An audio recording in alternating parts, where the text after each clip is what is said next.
Oswald Spengler did not theorize so much as observe. He looked at the Greeks, the Romans, the Egyptians, the Chinese, and the Arab world, and saw not a sequence but a pattern. Civilizations grow, mature, harden, and die. Their rise is marked by vigor, their decline by formality. The deeper the philosophy, the more brittle the culture. The more exact the science, the less it can do.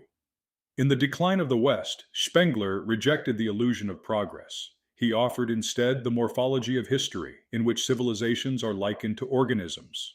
Each has its childhood, youth, manhood, and senescence. Each develops its own mathematics, its own architecture, its own understanding of space, time, and form. These are not arbitrary flourishes. They are symptoms of an inner necessity.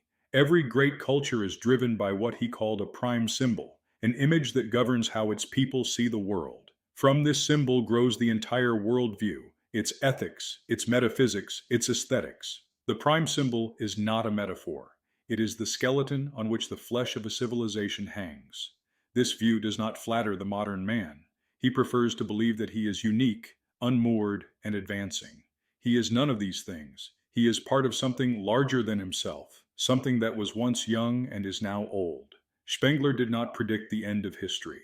He predicted its repetition, under new names, in new forms, according to old laws. The wheel of civilization turns, whether we like it or not. Faustian civilization is no longer declining, it has declined. We are living in its winter, and the chill is cultural before it is material. The arts are sterile, the sciences are adrift. The spiritual life of the West has collapsed into therapeutic self-reference. Even the language is losing precision, as if the culture no longer trusts itself to mean anything. Spengler called this phase civilization, in contrast to culture. It is the stage when the creative energy has drained away and left behind forms without spirit. Politics becomes spectacle, architecture becomes propaganda, ritual becomes routine. The system continues because no one knows how to stop it. The institutions of the West are not deteriorating, they are crystallized. Their inner life is dead, but their structures still stand. Bureaucracies expand without function. Universities preserve the husk of knowledge while mutilating the mind. The Church performs the motions of eternity with the speech of diversity officers. This winter is marked not by catastrophe, but by a thinning, a loss of richness, a drift toward abstraction. Faustian man once dreamed of infinity. He now lives in algorithms. The cathedral became the office tower. The voyage became the feed. What was once a culture of striving has become a culture of managing decline. Its elites lack vision. Its masses lack belief. The momentum continues only because it cannot stop. And yet, from this hardened crust, the seeds of something new are already pushing upward. Civilizations do not begin with ideas. They begin with images. A prime symbol does not persuade or explain. It frames. It orients a people toward a certain kind of space, a certain kind of time, and a certain kind of self. From it, all else follows. For the Egyptians, the world was a line. Life unfolded in a narrow corridor along the Nile, bounded by desert and death. Their architecture was axial, their art repetitive, their afterlife a straight passage. The linearity of the Nile became the structure of their souls. In China, the symbol was the winding path. Mountains, rivers, and mist shaped a culture of subtle transitions, curved logic, and nested authority. The Chinese worldview did not confront the world. It flowed around it. The structure of the landscape became the structure of their thinking. For the Faustians, the prime symbol was infinite space. The forests of northern Europe, vast and dark, inspired a civilization that reached toward the stars. Gothic cathedrals stretched heavenward.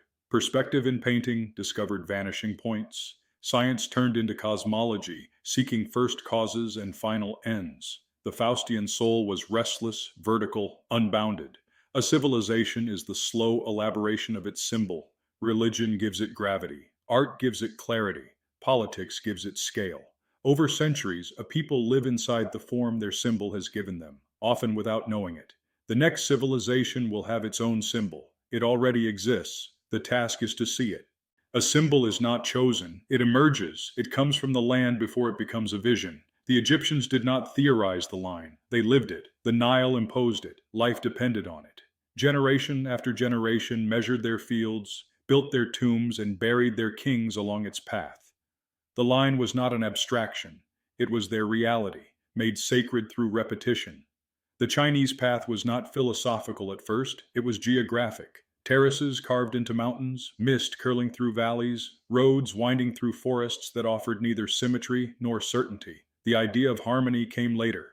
The path came first. The Faustian image of infinite space arose from deep forests and wide skies, from wandering without boundary, from a world with no clear edge and no clear end.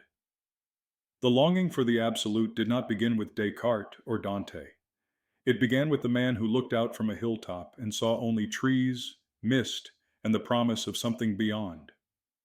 This is why prime symbols endure. They are born from terrain, not theory. They reflect what a people had to solve, what they had to endure, and what they came to desire. The Egyptians sought order. The Chinese sought flow. The Faustians sought transcendence. A civilization inherits its gaze from its ancestors. The symbol becomes instinct. It shapes the grammar of ambition. It gives form to the infinite or makes peace with the finite. The next gaze is forming. Its origin is material. Its direction is not.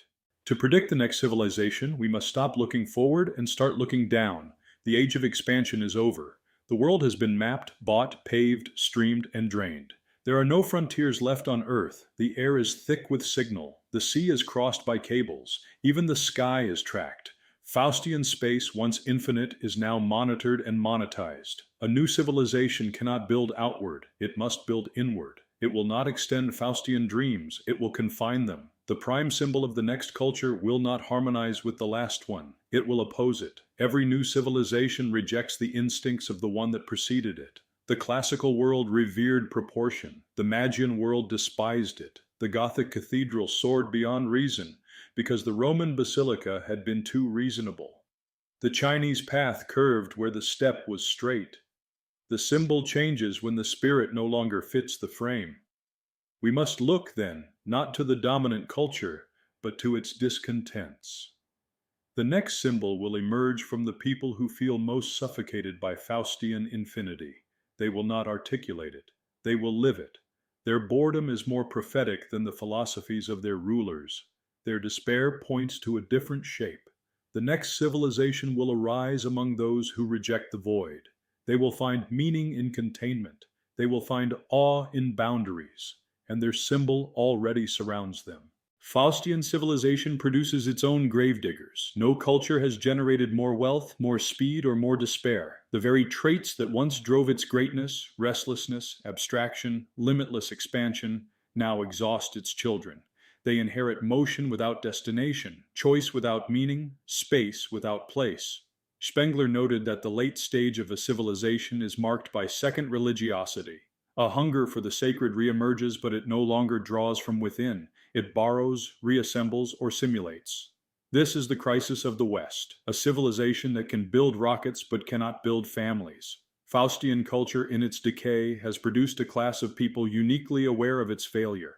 They are not rebels in the traditional sense. They are internal exiles. They live in cities they did not build, consume content they do not respect, and perform rituals they do not believe in. They are surrounded by images of grandeur and feel nothing. These discontents are not rare. They are the statistical norm in the developed world. Their alienation is not accidental. It is the result of Faustian ideals, universalism, individualism, infinity, turned against the human scale. The machine has no place for them. The algorithm has no memory of them. The infinity they were promised feels like a blank page they are forbidden to write on. From these conditions, something new will form. The next civilization will not emerge from conquest. It will emerge from confinement, not from visionaries, but from the abandoned. They already know what they lack. Soon they will discover what they are. A prime symbol does not announce itself. It does not emerge from academia or avant-garde salons. It is hiding in plain sight, embedded in the habits of ordinary life, waiting to be recognized. The next civilization's symbol will not be invented. It will be noticed. To reject Faustian infinity, a people must first live within its exhaustion. And they do. They spend their lives surrounded by angles, screens, and schedules. They do not wander forests, they open tabs. Their environment is not open space, it is structured enclosure, not vastness but proximity. The next symbol must contradict the infinite, but not through chaos. It must impose shape. It must suggest depth within limit. The symbol must emerge from the lives of those Faustian civilization failed, not from its visionaries, but from its invisible class. The people who build nothing, own nothing, and are haunted by the sense that something vital has gone missing. They do not long for the stars, they long for substance. And the form that dominates their lives is not the tower or the road or the arch, it is the box. The box is everywhere and no one pays attention. That is what makes it powerful. It is not sublime, it is unnoticed. Yet it contains their food, their tools, their memories, their stories, their selves. A civilization's symbol is never a concept, it is a shape. The next great shape is already here. It surrounds the disinherited. It structures their reality. And it is beginning to shape their souls. The box is the most overlooked shape of modern life. It surrounds, contains, delivers, entertains, and imprisons. It is the architecture of discontent. Apartments are boxes stacked in grids. Cars are moving boxes with smaller boxes inside them. Food arrives in boxes. Screens deliver images through boxes. Even music, once carried by minstrels, now comes from plastic rectangles. The disinherited live in a geometry of enclosure. Their daily rhythms are shaped by entry and exit, package and post, password and prompt. They carry boxes in their pockets and speak into them like oracles. They stare into glowing rectangles for hours, waiting for the world to speak back. And though the box seems mute, it is always speaking. It whispers containment. It promises delivery in 30 minutes or less. The Faustian soul sought the infinite. The box denies it. It offers exact dimensions. It sets boundaries. It imposes limits. Yet it is not dead. The box is not a prison. It is a chamber. And chambers hold meaning. The box is where things happen. It is not the void. It is the vessel. It marks a turning away from abstraction toward concreteness, from ambition toward composition, from striving toward shaping. Faustian man built cathedrals to stretch toward heaven. The next man will build chambers to house the fire. The box is his altar, his workshop, his seed. And within its walls, the next civilization is already forming. It is not infinite, but it is inexhaustible. The box is not a denial of mystery, it is its delivery system. What emerges from a box is never neutral. It carries intention, distraction, necessity, temptation. Some boxes arrive with food, others contain tools, most bring images of pleasure, of horror, of desire. A man can live his entire life meandering through boxes and never touch the ground. The nature of the box is dual. It confines, but it also produces. It restricts, but it also reveals. Its power lies in curation. Within its walls, choices are made. What to include, what to exclude, what to delay, what to repeat. The box is not the thing. It is the editor of things. This distinguishes the box from earlier symbols. The pyramid pointed upward. The pagoda curved inward. The cathedral pulled the eye toward the heavens. But the box opens. It is an aperture, a threshold. What it holds is only half the meaning. What it releases is the rest. The next civilization will not be defined by a single myth or goal. It will be defined by flow, not the flow of rivers or trade, but the flow of contents through containers. Its art will be eclectic, its myths recombinant, its systems generative. It will not impose unity, it will sustain tension. The box contains chaos and makes it presentable. That is its genius. And the people who grow up among boxes do not long for simplicity. They long for something worth releasing. The box is their cradle. Their culture will be what they choose to let out. A symbol must have a name. The box already has one. It is Pandora's box, the vessel of both catastrophe and hope, myth and mechanism. The next civilization will be Pandoric, born from containment, driven by release. It will embrace the paradox at the heart of the human condition, that within the confined lies the infinite. Pandora is not Eve. She is not a cautionary tale about disobedience. She is a symbol of threshold. Her act is neither sin nor salvation. It is transformation. She opens the box and from it comes everything. Suffering, yes, but also music, poetry, memory, desire, and finally hope. That is what makes her dangerous, and that is what makes her civilizational. A Faustian mind seeks to transcend the world. A Pandoric mind seeks to rearrange it. Faust wanted the stars. Pandora wants the switchboard. She manages the flow. She does not build the ship. She programs the cargo.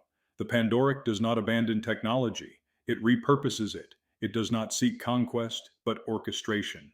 It prefers depth over height, variation over expansion, texture over abstraction. It is a civilization of editors, not architects, curators, not colonizers, composers, not conquerors. And like Pandora's myth, this civilization will not begin with triumph. It will begin with a mistake, a release, a moment when someone opened something they were told to leave closed. That act will define the culture. What comes out is unpredictable. What matters is that it begins. The Pandoric world will be one of saturation. Its texture will not be simplicity or purity, but overload. Not the chaos of collapse, but the pressure of abundance. It will be a civilization of content, made, remixed, consumed, and reborn. The line between fiction and reality will blur, not by accident, but by design. Faustian tools will remain, but their purpose will change. Rockets, algorithms, and machines will no longer be used to escape the world. They will be used to fill it. Artificial intelligence, 3D fabrication, virtual environments, these will not be limits to creativity.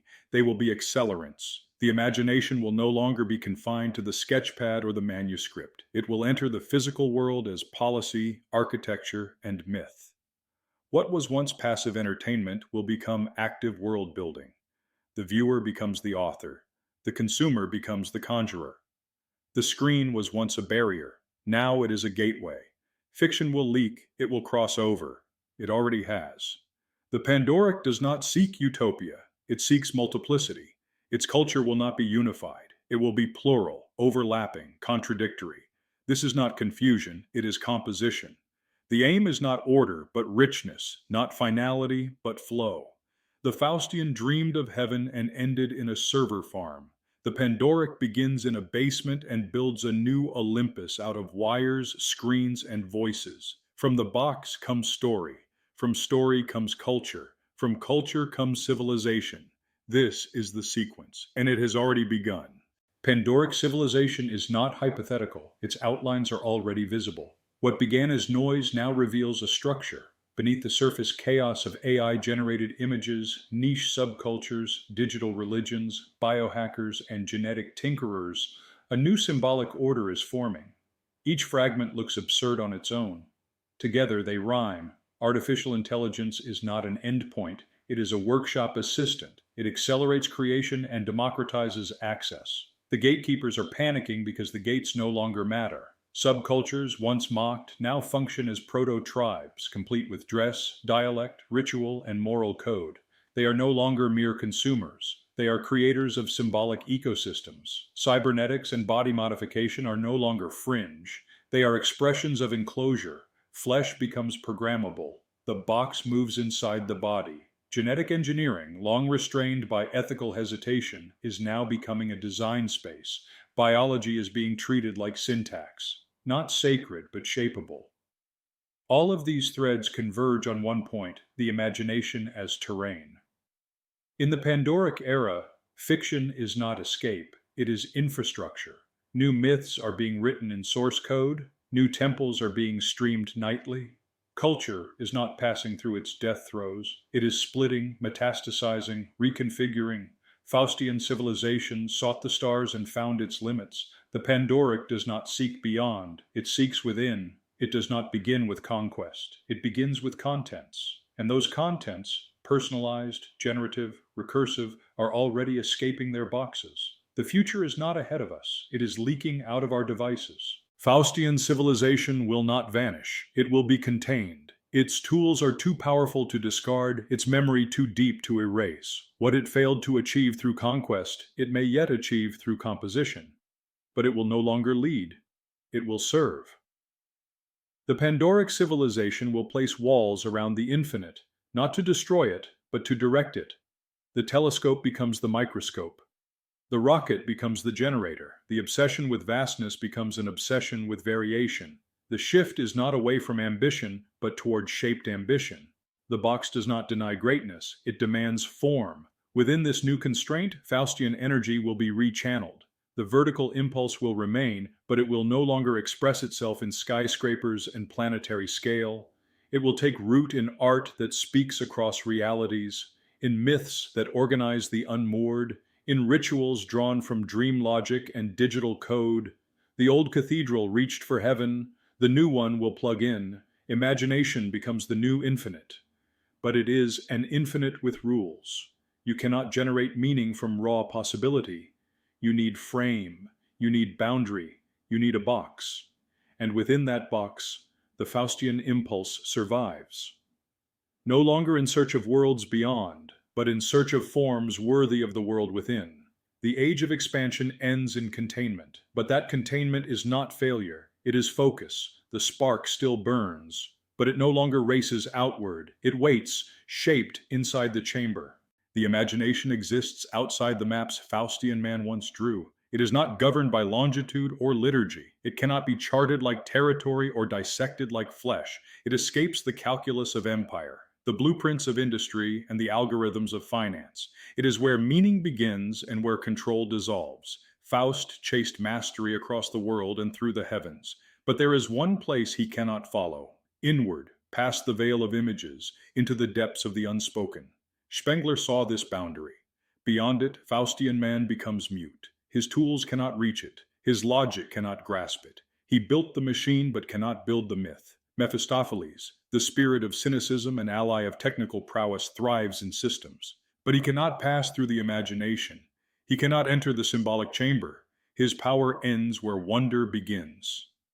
This is why the next civilization must take form in the imagination, not as fantasy, but as structure, not escapism, but orientation. It is not a retreat from the world. It is a reconstitution of meaning inside it. From code, from image, from story, from dream. The imagination is not a luxury, it is the last frontier left. And only those who can dwell there without disintegrating will inherit the future. In this way, the Pandoric world completes the arc Faust began. It closes the loop, and it prepares the ground for what must follow. Not an empire, not a theory, a garden hidden in plain sight. The last word of Faust is not despair, it is ascent. Goethe's closing vision reveals that all striving, however flawed, is gathered up and lifted beyond itself. Salvation comes not through conquest, but through the opening to something greater. The eternal feminine leads, and the restless is finally made whole. Pandoric civilization will repeat this pattern on a grand scale. It will not erase the Faustian past, it will enclose it, distill it, and give it new meaning. The boundless drive of the West, which once shattered limits, will find its shape inside the box. Constraint will do what infinity could not. It will turn power into purpose, purpose from shape. The box is that shape. It does not close the story, it begins it again. Inside its walls, creation condenses, becomes dense, becomes powerful. The Pandoric age will measure greatness not by scale, but by richness. Its heroes will not expand the map. They will open chambers no one dared to enter. What spills out will be overwhelming, yet it will have form. This is how the West is redeemed. Its greatness is not lost in decay.